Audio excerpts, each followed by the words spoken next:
Okay, thank you. Before we start, I want to add something to it. This is going to be only an informative screen, live stream and class, because it's really important to keep something in mind, and it's about player intention. So yeah, it's just going to be 1 hour and 30 minutes, or maybe less. So don't worry about it. I don't going to fry your guys' brains. So let me start. The most important thing is to actually make a concept based around the player's intention if you are in a game industry, right? So we need to think like a gameplay designer, you know? What type of gameplay do we have in our game? It really depends how what it is, and we turn our concept around the gameplay itself. So let me actually read all of those type of gameplay what actually exists, and there are usually different combinations around it, probably more than 7, but we're just going to cover 7 gameplays. So the first thing is about strategy games. Strategy games, hack and slay, looter, jump and run, open world, race and shooter, and then MMOs. In strategy, we need to understand, okay, what type of game is it? Is it probably a build-up strategy game? What is the intention behind it? What is the purpose of it? The purpose is probably build up your base and defeat your enemies, versus the other turn-based is buy armies and create armies. Whereas you can actually look at which one is it? Yeah, the strategy one. Here we see a couple of concepts about strategy, and this is actually not really that much strategy here, at least on this picture, but at least I try to sell a mood, how I can describe these buildings and later on turn them into concept, you know. And based on what type of perspective this game works, it could totally show us, help our production in terms of 3D, the way how it is presented, of course. So keep in mind that this is really important if it comes to making strategy games, that you need somehow to design based around the perspective how it works, rather than like this.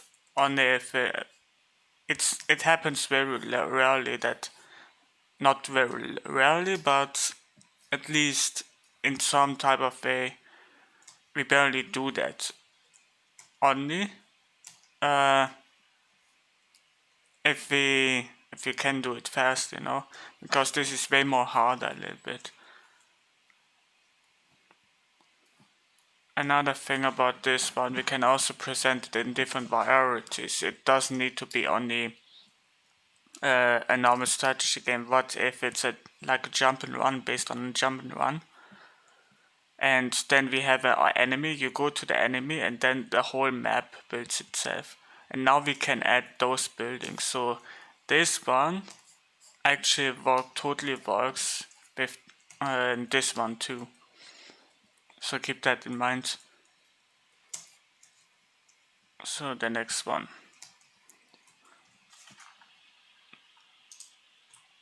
But this is much more easier one, okay? Because we just do buildings, and probably after buildings, and as we done the mood paintings, we add much more stuff into that. So the next thing is about, let me actually go to this list. We go from left up to the down to up. Jump and runs. The purpose of jump and runs is solving puzzles, unlocking skills, and go from A to B, which is a really nice and comfortable way of having the play, being like a player, you know. No, it's actually a comfortable way of thinking. Okay, I need to make a puzzle, a concept concept art about the puzzle, and I need to make a road for it. So what comes into play is creating a ton of mood boards for the player, and sometimes also animations. What happens if you touch this thing versus other type of things. Sometimes we build also assets into jump and run because it happens to be probably in 3D sometimes, or we can also build it up in 2D, only in 2D, which is completely fine. We have only blocks there, so it's okay. Here are another couple of types of assets which comes into play. We can also do some different types of mood paintings, much more variety paintings, where we actually, okay, what happens if it's nighttime, what happens if it's morning, then in the middle of the day. And so yeah, based on that you can create your concept if you want to produce a jump and run game. The next thing is open world, and in open world we have different decisions, because in open world we can create an open world like a shooter, or a sandbox game, or a race game, or a story based on story. But all of those things could work together in an open world game. For example, take GTA. GTA has shooter elements, has sandbox elements into that. You can play around with other things and just enjoy your time with it. It has some different kind of race games into that, which is a mini game. Story elements and so on. Same with Assassin's Creed. It has a little bit of a sandbox. You just try to figure out, build your city. For example, in Assassin's Creed, I think the newest one, Valhalla, you can build your own settlement. In Assassin's Creed, what is it called? I think Revelations? Brotherhood. I think it's Brotherhood. You can basically build everything up, like there are some race games there. And story elements too, story games all the time there. Same for Need for Speed, but Need for Speed has only two things here. And this one can also play a role in the multiplayer. So multiplayer, we need to design also for multiplayer people. And actually the best way for open world is actually creating much more asset than it actually needs. So this one, what I actually show here is everything from Assassin's Creed Origin. And Assassin's Creed Origin has different types of production paintings. For example, mood paintings, where we actually just try to discover. You just discovered this place, and the 3D guy needs to do this place. He just simply builds it up. Set some blocks into that. For example, in 3D. But then I come with this mood painting, with the concept painting, concept art, and then he can actually produce some pyramids over it, or create some different types of assets what he can see. But the best way is actually he just needs it to create blocks in the environment itself. Later on, we add as a concept artist much more into place. This one was created actually by Hugh Theodore,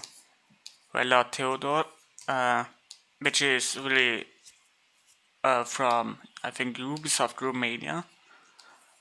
It was made, and it was basically the section where it was for race games and arenas, I think. So he basically did the entire arena here. Not the entire one, but he was actually focusing on the ground, or how these elements, okay, what happens if you get near towards these spikes, you get probably hurt. And he made those concepts and added it somewhere into that, yeah. here. You can also see broken kind of things, but maybe a cup, you know, and other things. So this is really important if it comes to play, and this is just for one place. Same for here, second place. But this is just the beginning of the arena where we just start to go up. This is this one, okay, you're inside of it, inside of the arena, outside of the arena, or Colosseum, or call it however you want. But at least you know it's an arena, and we try just to interact into the arena. So here the same thing, okay, create different types of mood boards, different types of arenas, you know, how it could work. And columns, create columns, different types of columns, what you see here, you know. This could happen mostly of the time because of these walls. So it has so many purposes that we can make a concept around in an open world. So let's go back to the other part and explain you about the next part, which is hack and slay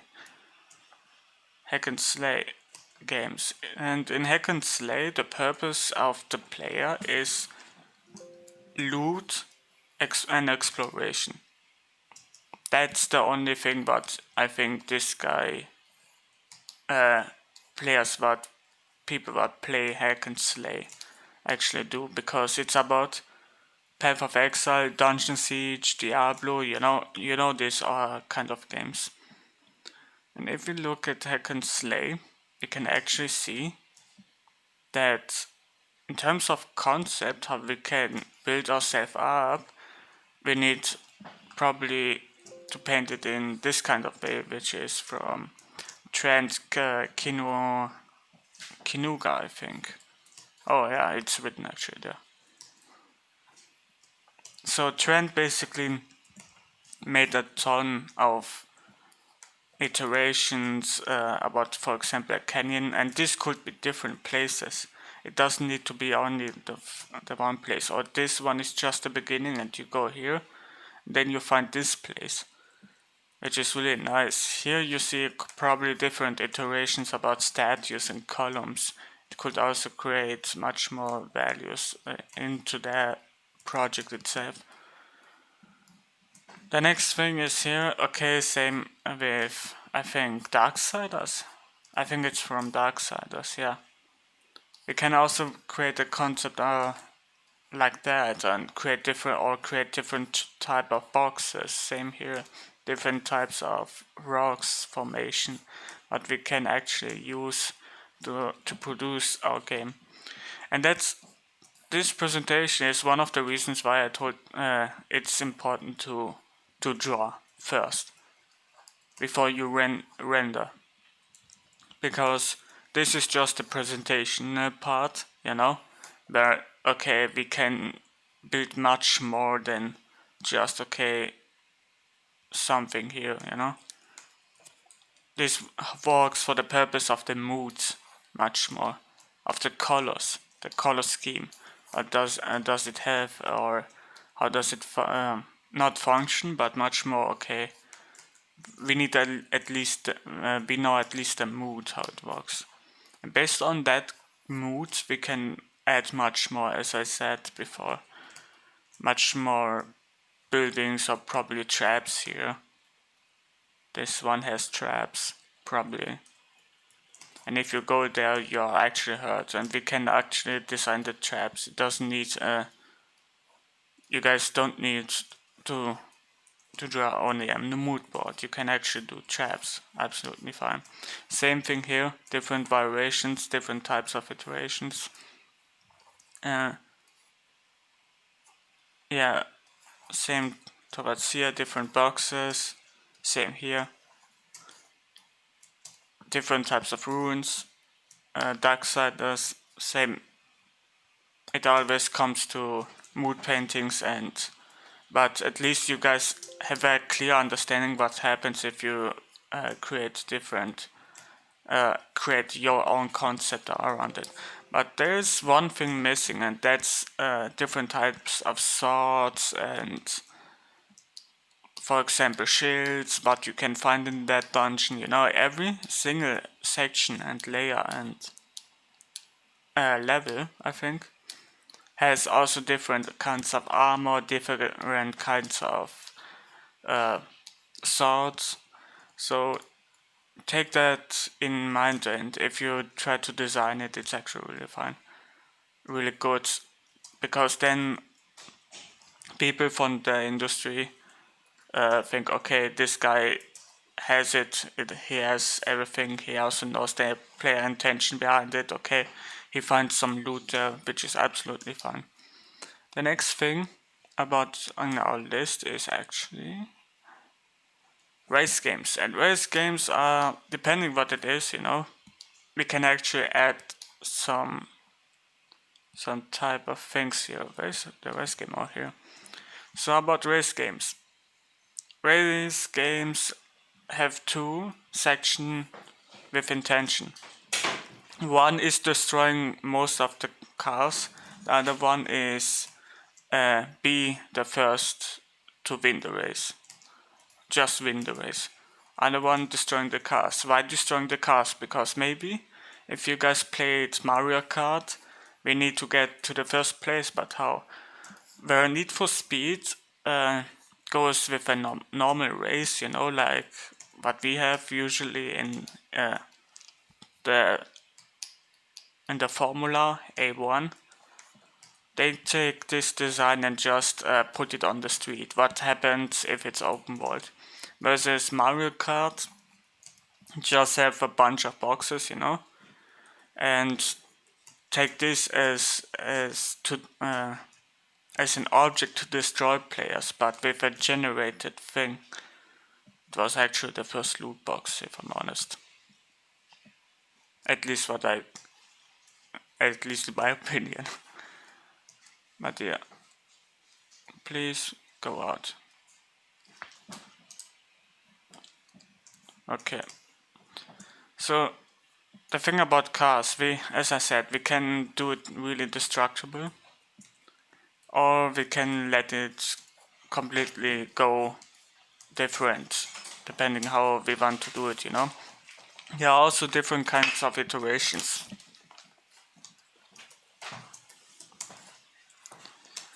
Here we can create also, if it's a really specific car, right now we just need to do iterations, and then later on you can do another concept design about it, a specific car if you guys want. But keep in mind that silhouette plays a huge role in terms of cars, because it needs to be recognizable. Same with characters. We can also make an additional concept because of a weapon what comes into play, or just normal cars for video games. By the way, in open world in GTA, this is important too, so keep that in mind, especially when it comes to a specific car. The next thing in our list is, I think, shooter, and with shooter, they dissect itself a little bit. Let's actually look. Okay, it's a little bit much more. Now today's standards, we have hack and slay, so most of the AAA company want to go with a looter experience instead with a exploration experience, which is, this thing is much more multiplayer. So we need to design based around that. I think different types of iterations and weapons, probably the map, and this is just a small board of it. We can also do the map like how it is, like a box, you know, where we create basically the entire level of it. So thinking like a level designer and having that in our concept presentation or in our portfolio, you know, helps you to get a job much more faster, because now you think like a level designer, and then you think like a gameplay kind of designer, and you know how the gameplay is structured around it. You see some people here, and by the way, this is Hawkins, player Hawkins, the shooter.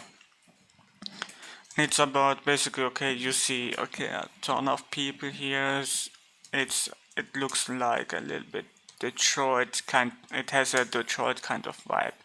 We can actually add that, or we can play with Max like in I don't know what it's called, but you know where it's about a game where you jump in a mech and you have wall run animations and you jump over it with a jetpack. I don't know right now which game it is. I think it's called Titanfall, but I'm not sure. Okay, it's actually Titanfall, nice. And in basically on that, we can also present ourselves with different iterations and variations about weapons. We can also create a mech about it, so we have 1, 2, 3. Then with the map 4, probably 5 because of his arm, okay, because of his hook, where he jumps from the mech and uses a hook. How does he use the hook? Where is it attached to it? And probably also designing in the perspective of the player, which is really nice to have.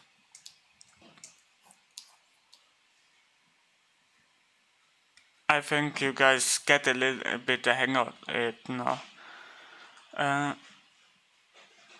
So we have now in our last list MMORPGs, which is in a long word massive multiplayer online role playing games. And in online role playing games, we have so much more to deal with it as in other kind of games, because there is probably a lot of story, working with a team, on a dungeon where you try to beat a dungeon. At the same time you get loot from it, and it takes a lot of time to prepare yourself for the dungeon probably.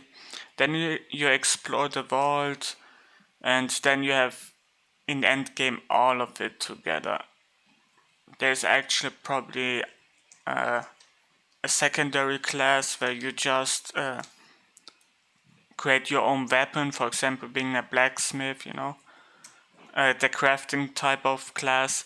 This is why it's time consuming, and millions of other things, but it comes into play. But now I think we should keep in mind that we have a lot to deal with it, and a lot of concepts to be made in MMORPGs, especially when it comes to MMOs. So here we see, okay, a base building from Final Fantasy. It was actually made, I think, in 2012 or 13, this concept.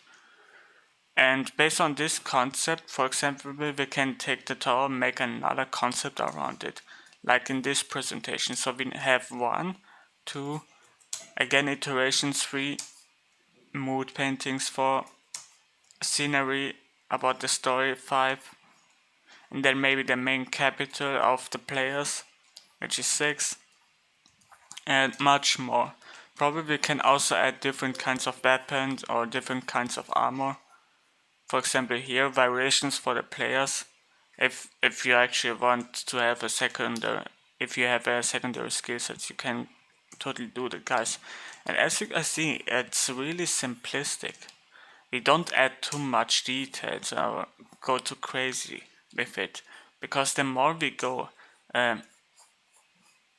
it's harder to actually make it. And this one is actually for a Chinese, I think, MMO, a different kind of MMO where you basically, I don't know, it's somewhere, some MMO. But here's another variations of our concept. You can not only do that, but if the guys from the 3D guy doesn't understand it, you can totally do that in that way. It's much more safe than only this one.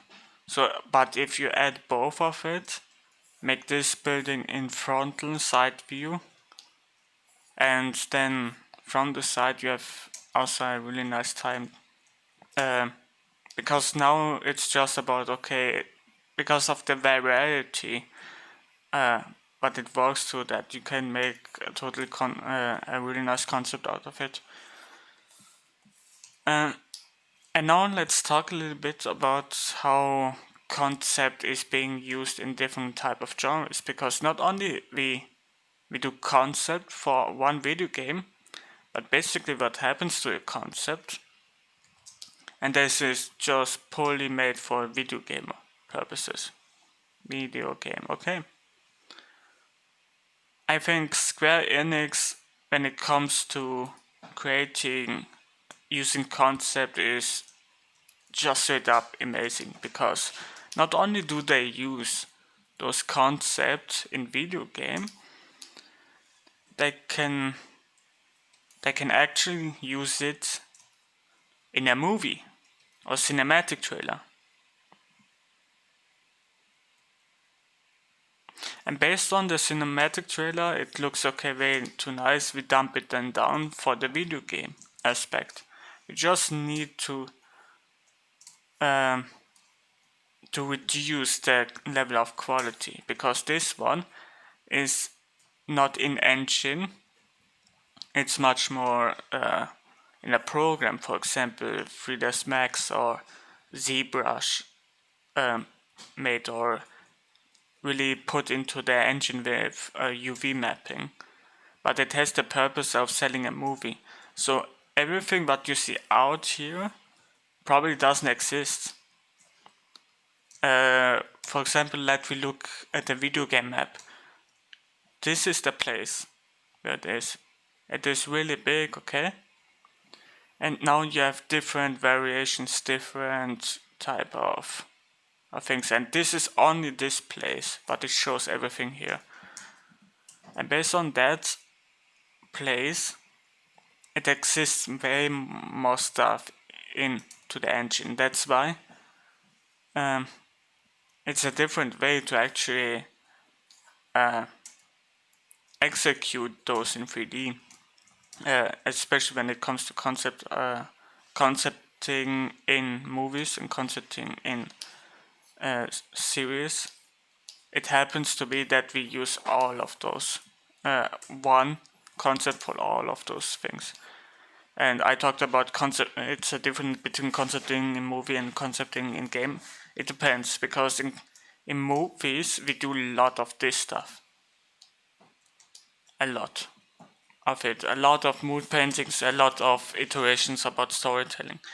We try as many compositional paintings to do as possible to actually achieve that level. But this one is actually UV mapped and probably has way more less polygons than this video game, just to make you realize, okay, but how does everything works in 3D, especially when it comes to the video game kind of aspect. Wow, incredible. I thought, but yeah, the best thing is now, based on that, we can actually choose different types of concept, you know? I can make a concept like this with iterations, but it's up to you to decide how you guys want to do that. This is only for presentational purpose, but now we take this presentational purpose, and I'm sorry, we take now the this presentation and have a complete different purpose around it, and we change based on that our design, our presentation. Here the same thing. We can actually use that as a base for a concept in presentation. Same here.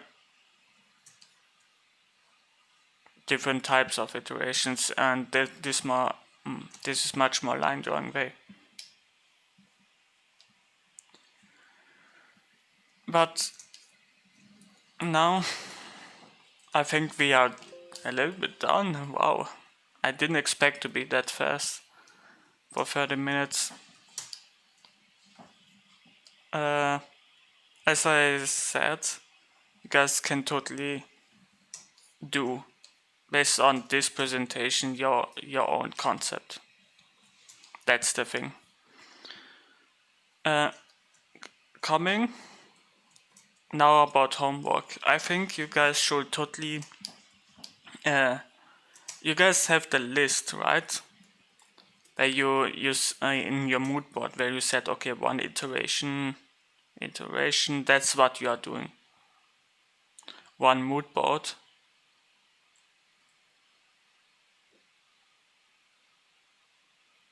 Now your job is to come here and decide, okay, how many iterations do I do, and in which way, you know? Do I do it, okay, in iteration like in the post-production, or do I do it in a pre, where it's literally like this, you know? It depends, it comes up to you. So your job is only to take this in mind, and then just make a board, a new board of it, and decide, okay, wait a minute, what you want to present and how do you want to present it. The next class will be in 2 weeks, because I'm going to do my own presentation, my own concept. I want to actually produce much more stuff for you guys, to actually showcase much more. But this is just a fast thing to make you guys realize how the intention of that we design with the intention of the players, and what purpose does a concept solve for what different types of regions, you know. And I can go much more with it, but right now we are it's okay to just know this much, because it always comes to the same thing. There are just different types of games and gameplay, but are just combined together. Probably a shooter could be in a hack and slay game, you know, or in a strategy game where it's basically built in sci-fi, or then you control one player, which is actually Dungeon Keeper, which is first person perspective. You have even a bow is a shooter, by the way. So everything that needs to hit the target. Dungeon Keeper is one of these things where you actually have a strategy game, and then you have a spell book, which with a ton, and yeah, Dungeon Keeper. Let me actually explain that type of gameplay. So Dungeon Keeper, it has a heart, and out of this heart came a couple of minions out, and you need just to build your base in a dungeon, you know.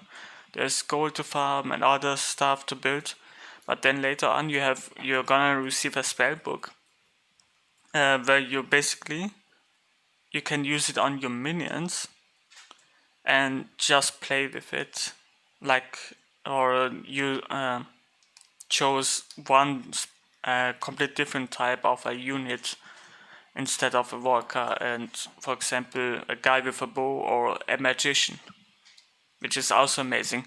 So there are so many combinations and varieties in video games that it comes to the millions of it.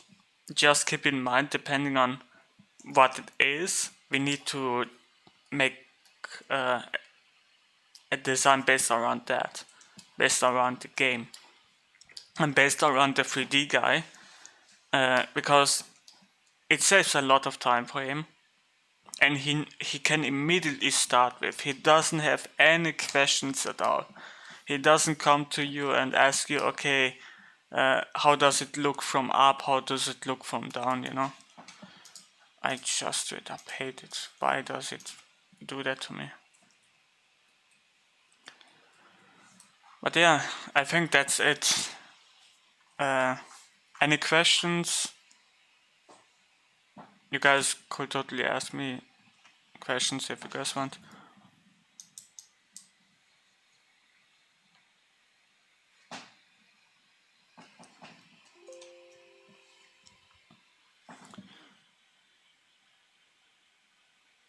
I worked on, if it's private, really private projects, and not game based on company, just only one.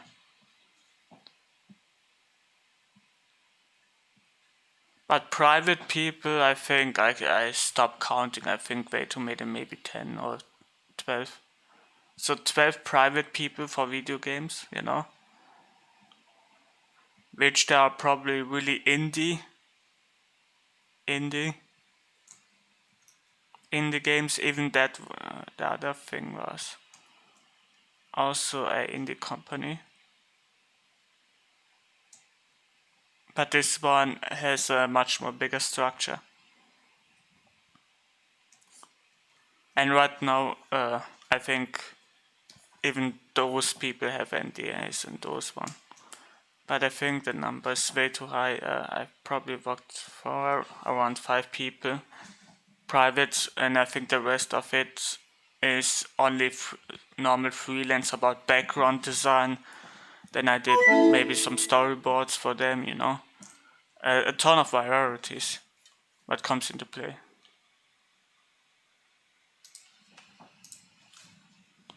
Probably that's why I thought too much about, okay, normal people, normal freelance, which is basically, okay, paying me a huge sum of money, and I do for them storyboarding.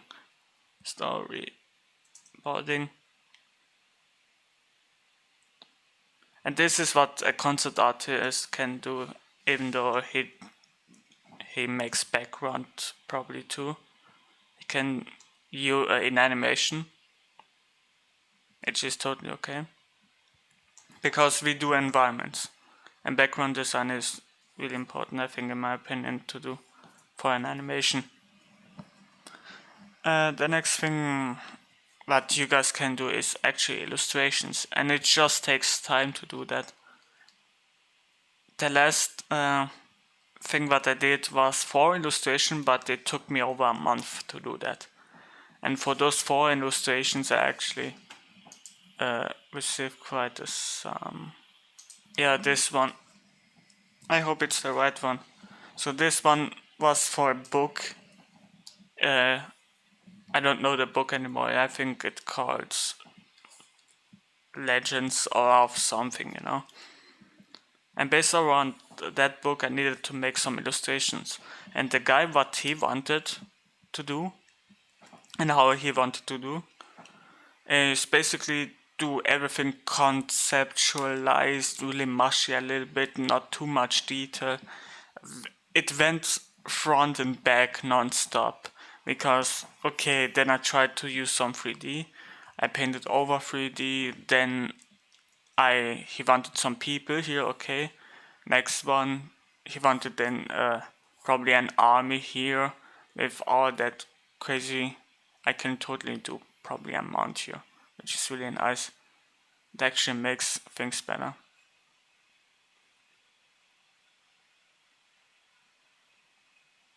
I think this one is missing. That's an outer foreground and background elements. Yep, but at least I kept it. But this is foreground, midground. It still is midground. Oh no, the midground starts here and goes up, and this is the background. So I have a ton of stuff in the midground and a ton of stuff in the background. This is what I choose basically. From the composition it goes. Let me choose another brush to make it easier for you guys.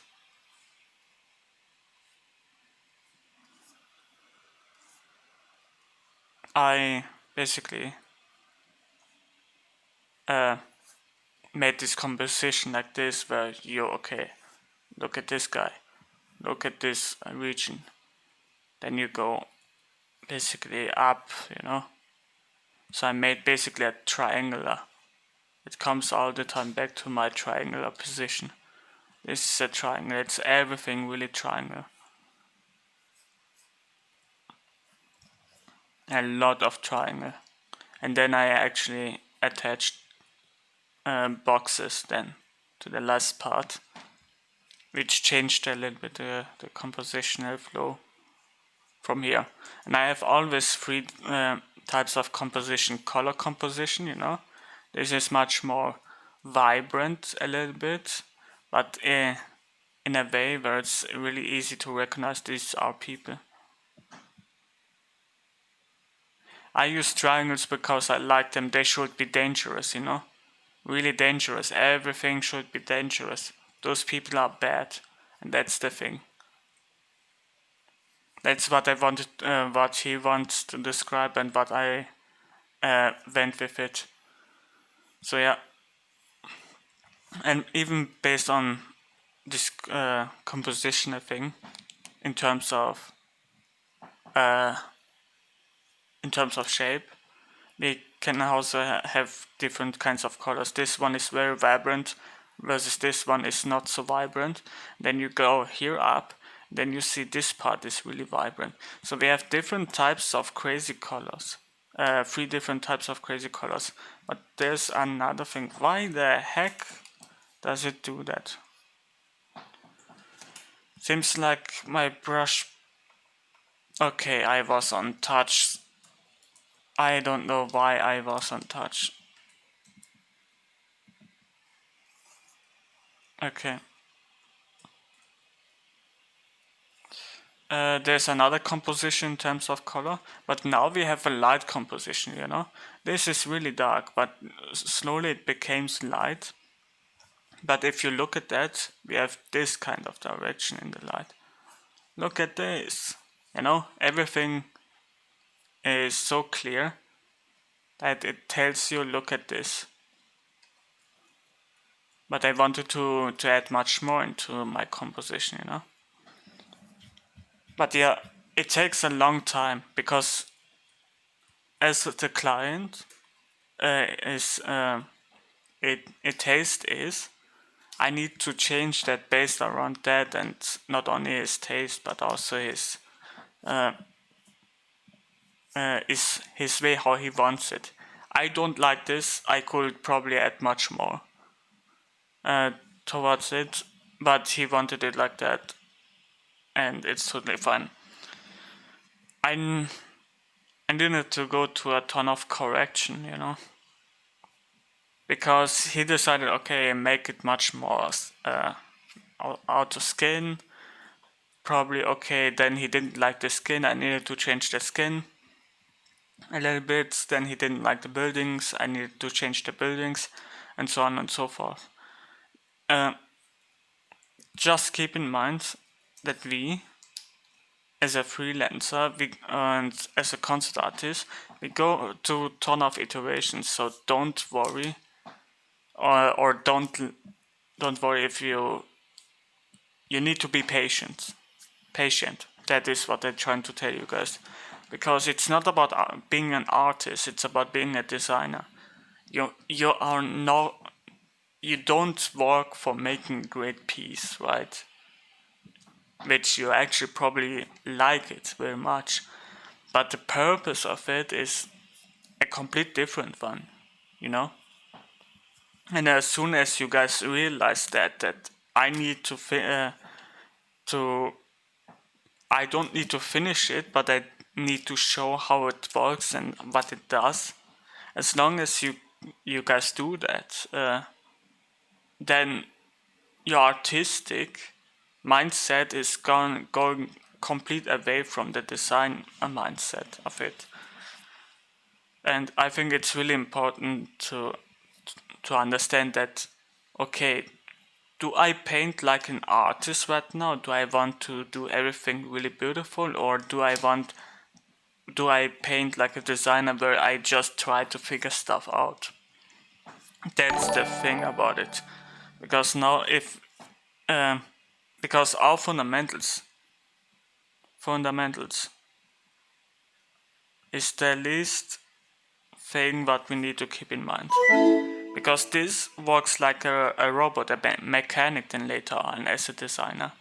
And if you have a visual library too, and then you work about with your fundamentals around that, you can totally create different kinds of pictures, millions of that one. You just need to understand things that you work as a designer, of course, right? And then we drew a ton of sceneries just because we want to capture those elements. So don't think like an artist only if you want to make it beautiful, you know? Think like a designer if you want to capture something. And we usually, by the way, I usually do small napkin sketches. That helps me really much out to actually define what I want to paint, and then later on I make this napkin sketch way more bigger than it actually is. And it helps me so much more out. Based on this napkin sketch, I can then come here and design probably the greatest thing ever. Which is this one. So also do a lot of napkin sketches. Humble brag. What is humble brag?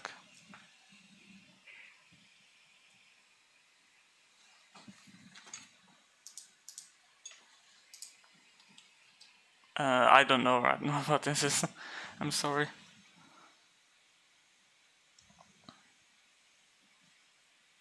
It's essential when you laugh, keep praise yourself.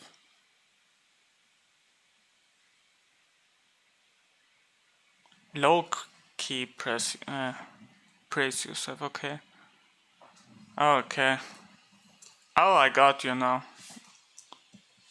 I'm sorry I didn't understand you. Okay, homework again. Now it's time to actually choose what thing you want to add into your concept.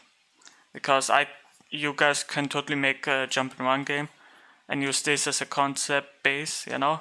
You need to do a ton of iterations then for the animation, which is the second part of it. Maybe creature variations, maybe different types of objects that can fit probably the tree. And yeah, I think there's a lot more to it, but keep in mind that probably 4 iterations, you know, two one mood painting, another iteration number 4, number 3 because of the color. So there are different kinds of color scheme here. Actually, let's do color scheme. So yeah, try to decide. We now know the iteration part. We now know how many we want to do, but do we know how many exactly do we need to in order to do the project, right? Usually it's around 5 to 6 picture in your portfolio. One is for higher ups. Higher HP. For the people that just know, okay, if they see a really beautiful picture, they say, okay, that looks like concept art. You know, they don't have any idea how concept art looks. But for us, this one is most important. So we have another thing like this into our illustration part because we need to illustrate one. The second thing is probably for the art director. After that, the art director receives it.